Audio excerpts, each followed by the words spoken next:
صدر مملکت عارف الوی عام انتخابات کے انعقاد کے لیے متحرک۔ چیف الیکشن کمشنر سکندر سلطان راجہ کو خط لکھ دیا۔ عام انتخابات کی تاریخ پر چیف الیکشن کمشنر کو آج یا کل ملاقات کی دعوت۔ خط میں لکھا، وزیر اعظم کے مشورے پر قومی اسمبلی کو تحلیل کیا۔ الیکشن کمیشن آئین کے تحت اسمبلی کی تحلیل کی تاریخ کے 90 دن میں الیکشن کی تاریخ مقرر کرنے کی پابند ہے۔ صدر کے خط پر انتخابی ادارے نے کل اہم اجلاس طلب کر لیا۔ ذرائع کے مطابق الیکشن کمیشن کے اجلاس میں صدر کی دعوت اور الیکشن کی تاریخ کے بارے آئینی معاملات کا جائزہ لیا جائے گا۔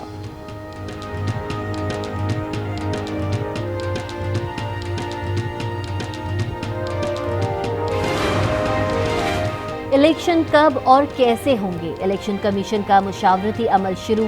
الیکشن کمیشن کا 4 سیاسی جماعتوں کے سربراہان کو خط۔ چیئرمین پی ٹی آئی اور پی ڈی ایم سربراہ مولانا فضل الرحمان کل مدعو۔ 25 اگست کو سابق وزیر اعظم شہباز شریف اور 29 اگست کو آصف علی زرداری سے مشاورت کی جائے گی۔ حلقہ بندی اور انتخابی فہرستوں سے متعلق بات چیت ہوگی۔ عام انتخابات کے انعقاد اور الیکشن شیڈول پر بھی گفتگو ہوگی۔ الیکشن کمیشن کے آئندہ انتخابات پر مشاورت کی دعوت پر نون لیگ نے 7 رکنی وفد تشکیل دے دیا۔ لیگی وفد کی قیادت سیکرٹری جنرل احسن اقبال کریں گے۔ سینیٹر اعظم نذیر تارڑ، زاہد حامد، رانا ثناء اللہ، خواجہ سعد رفیق وفد میں شامل۔ انجینئر امیر مقام اور عطا اللہ تارڑ بھی لیگی وفد کا حصہ۔ توشہ خانہ کیس میں ٹرائل کورٹ کا حکم درست نہیں۔ چیف جسٹس نے ٹرائل کورٹ کے فیصلے میں غلطیوں کی نشاندہی کر دی۔ کہا معاملہ ہائی کورٹ میں ہے، صرف اس لیے آج مداخلت نہیں کر رہے۔ اسلام آباد ہائی کورٹ کل اپیل سنے، پہلے ہائی کورٹ میں ہونے والی سماعت کو دیکھیں گے۔ ہم 1 بجے دوبارہ کیس سنیں گے۔ ہر مرتبہ غلط بنیاد پر بنائی گئی عمارت نہیں گر سکتی۔ چیئرمین پی ٹی آئی کو کون سے انصاف کے مواقع دیے گئے ہیں؟ 3 دفعہ کیس کال کر کے ٹرائل کورٹ نے ملزم کو سزا سنا کر جیل بھیج دیا۔ چیئرمین پی ٹی آئی کو تو سنا ہی نہیں گیا۔ جسٹس مظاہر علی اکبر نقوی نے سوال اٹھایا، ٹرائل کورٹ نے حق دفاع کے بغیر توشہ خانہ کیس کا فیصلہ کیسے کر دیا؟ ملک کی کسی بھی عدالت میں کرمنل کیس میں ملزم کو حق دفاع کے بغیر کیس کا فیصلہ نہیں ہوتا۔ توشہ خانہ کیس کے فیصلے کی اتنی جلدی کیا تھی؟ کیس کی سماعت کل تک ملتوی۔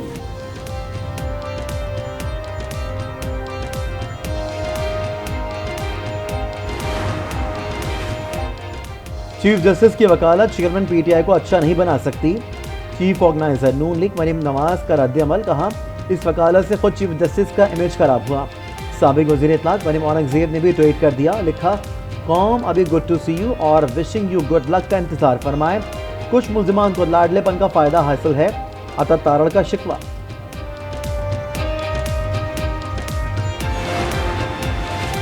Army chief general Syed Asim Munir کا جنوبی وزیرستان کے علاقے شیروانگی کا دورہ، افسروں اور جوانوں سے ملاقات، کہا شہداء ہمارا فخر ہیں۔ آرمی چیف کو انسداد دہشت گردی سے متعلق اقدامات پر بریفنگ دی گئی۔ شیروانگی میں گزشتہ روز 6 جوانوں نے جام شہادت نوش کیا تھا۔ Battagram cable car rescue operation میں 2 مقامی افراد ہیرو قرار۔ رضاکار محمد الیاس نے بتایا، لٹکی ہوئی ڈولی کے پاس پہنچے تو تمام طلبہ نڈھال تھے۔ جب طلبہ نے ہمیں دیکھا تو ان کی جان میں جان آ گئی۔ علی سواتی نے بتایا، آپریشن کے لیے پاک آرمی کے ساتھ مکمل کوارڈینیشن تھی۔ بٹگرام کیبل کار کے مالک گلزرین اور آپریٹر اعجاز گرفتار۔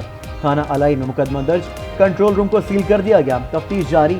بٹگرام میں کیبل کار میں پھنسے 7 طلبہ سمیت 8 افراد کو 15 گھنٹے کی جدوجہد کے بعد ریسکیو کیا گیا۔ بھارت کا چاند مشن کامیاب، خلائی مشن چندریان 3 کی چاند کے جنوبی حصے پر لینڈنگ۔ بھارت چاند پر پہنچنے والا 4تھا ملک بن گیا۔ 2019 میں چندریان 2 چاند کے قریب پہنچ کر تکنیکی خرابی کے باعث کریش ہو گیا تھا۔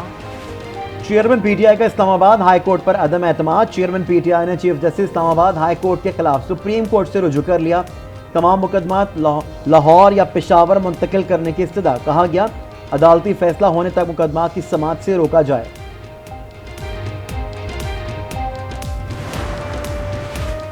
جاوید لطیف کو گرفتاری سے پہلے آگاہ کرنے کے حکم کے خلاف نیب اپیل پر سماعت۔ جولائی میں ہونے والی نیب ترمیم مشکوک اور عدالتی فیصلوں کے متصادم ہے۔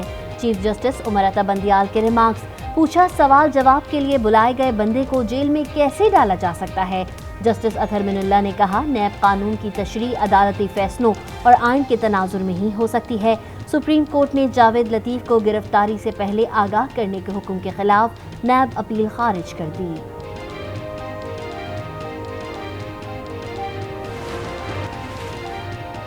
آزادی اظہار رائے ہر شہری کا بنیادی حق ہے، خبر اور رائے میں فرق مد نظر رکھنا چاہیے۔ سپریم کورٹ کے نامزد چیف جسٹس قاضی فائز عیسیٰ کا تقریب سے خطاب، کہا دنیا کے تمام مذاہب میں سچ کو فوقیت دی گئی ہے۔ جو لوگ یہ سمجھ رہے ہیں کہ ہم وار فٹیگ کا شکار ہوں گے، یہ اپنی غلط فہمی دور کر لیں۔ پاکستان قطعاً کسی صورت میں بھی ریڈیکلائزیشن کے سامنے، ایکسٹریمزم کے سامنے، انٹالرنس کے سامنے سرنڈر نہیں کرے گا۔ یہ ہمارا گھر ہے اور ہمارے گھر کو ہم اپنے انداز سے چلائیں گے۔ دہشت گرد جہنم کے کتے ہیں، دہشت گردی اور شدت پسندی کے آگے سرنڈر نہیں کریں گے، دہشت گردوں کے حملوں سے خوف اور تھکاوٹ کا شکار نہیں ہوں گے۔ جو ایسا سمجھتے ہیں وہ غلط فہمی دور کر لیں، ہم ہر قیمت پر لڑیں گے۔ نگراں وزیر اعظم انوار الحق کاکڑ نے واضح کر دیا، کہا یہ ہمارا گھر ہے، اپنے انداز سے چلائیں گے۔ کراچی میں کاروباری شخصیات سے ملاقات، کہا پرامن انتقال اقتدار اولین ترجیح ہے، نگراں حکومت شفاف انتخابات کے لیے اقدامات کرے گی۔ ہمارا مینڈیٹ انتخابات کے لیے ماحول سازگار بنانا ہے، ملک کی بہتری کے لیے جو بھی ہو سکے گا کریں گے۔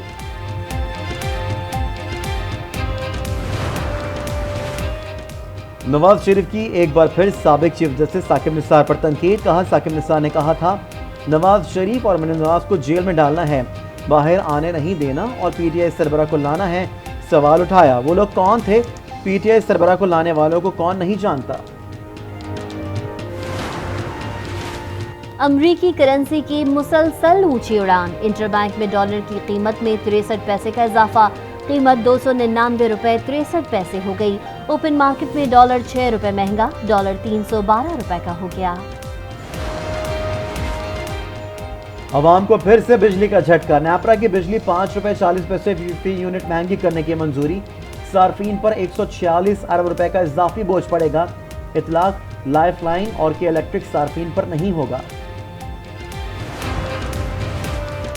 بجلی اور پیٹرول کی قیمتوں میں اضافہ نامنظور، کراچی میں تاجروں کا دوسرا احتجاج، تاجروں کا بجلی کے بلوں کی ادائیگی سے انکار، احتجاج جاری رکھنے کا اعلان، کہا بجلی کی قیمت میں اضافہ ناقابل برداشت ہے، معیشت اور کاروبار برباد، تاجر دیوالیہ ہو گئے۔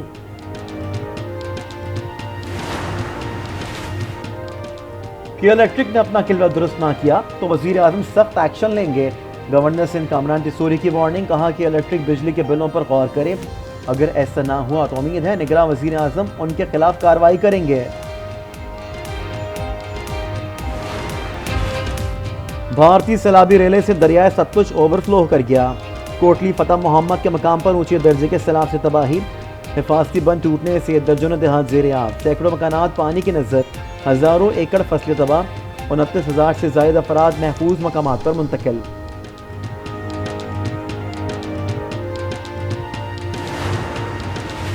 شہریار آفریدی کی رہائی کے خلاف اپیل پر اسلام آباد ہائی کورٹ کا فیصلہ جاری، آئی جی اور ڈی سی اسلام آباد کی اپیل ناقابل سماعت قرار، عبوری حکم کے خلاف اپیل کی سماعت نہیں ہو سکتی، عدالت کا فیصلہ۔ تھانہ شادمان کو آگ لگانے کا کیس، پی ٹی آئی رہنما اعجاز چودھری کے جوڈیشل ریمانڈ میں 13 روز کی توسیع، انسداد دہشت گردی عدالت لاہور کے مقدمے کا چالان پیش کرنے کی ہدایت۔ مونے صلاحی کرپشن اور منی لانڈرنگ میں ملوث پائے گئے، مونے صلاحی نے والد کے چیف منسٹر کے عہدے کا غلط استعمال کیا، پرویز الہی کے وزیر اعلیٰ بنتے ہی اثاثوں میں اضافہ ہوا، مونے صلاحی کی نیب انکوائری رپورٹ منظر عام پر آ گئی۔ احتساب عدالت لاہور نے مونے صلاحی کے سیکریٹری سہیل اصغر کے جسمانی ریمانڈ میں 29 اگست تک توسیع کر دی، خالد محمود کے مزید جسمانی ریمانڈ کی استدعا مسترد۔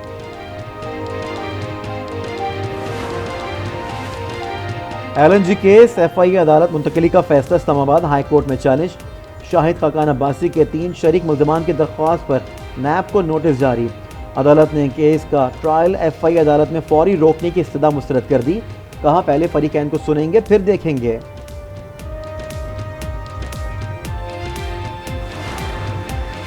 ریاست کے خلاف ذہن سازی سے نقصان ہو رہا ہے، چیئرمین پی ٹی آئی اور صدر کو اہم عہدوں پر مسلط کیا گیا، جاوید لطیف کہتے ہیں انتخابات کی تاخیر سے سب سے زیادہ نقصان نون لیگ کو ہوگا۔ نگراں وزیر اعظم انوار الحق کاکڑ سے پیپلز پارٹی کے وفد کی ملاقات، سندھ بالخصوص کراچی کے دیرینہ مسائل سے متعلق آگاہ کیا۔ وزیر اعظم کے وفد کو مسائل کے حل کے لیے تمام وسائل بروئے کار لانے کی یقین دہانی۔ نگراں وزیر خارجہ جلیل عباس جیلانی سے امریکی سفیر ڈونلڈ بلوم کی اسلام آباد میں ملاقات، پاک امریکہ سیکیورٹی اور معاشی تعاون مزید بڑھانے پر اتفاق۔ چینی ناظم الامور کی دفتر خارجہ آمد، جلیل عباس جیلانی سے ملاقات۔ نگراں وزیر اعلیٰ پنجاب محسن نقوی کا چلڈرن ہاسپٹل کا دورہ، صفائی کے ناقص انتظامات، بعض وارڈز میں اے سی بند، مریضوں کے علاج میں تاخیر اور بار بار چکر لگوانے کی شکایت۔ وزیر اعلیٰ سہولتوں کے فقدان پر برہم، میڈیکل ڈائریکٹر کو آخری وارننگ دے دی۔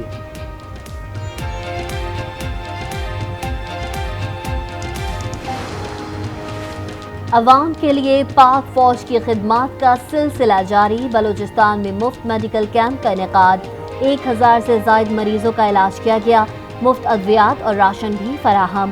عوام نے پاک فوج کے اقدام کو خوب سراہا۔ پاکستان اور سعودی عرب کے اسپیشل فورسز کی پہلی مشترکہ مشقوں کا آغاز، البطار اول کی چراٹ میں افتتاحی تقریب، دونوں ممالک کے اعلیٰ افسران کی شرکت۔ ISPR کے مطابق مشترکہ مشقیں 2 ہفتے جاری رہیں گی، جس میں انسداد دہشت گردی کی مشقیں بھی کی جائیں گی۔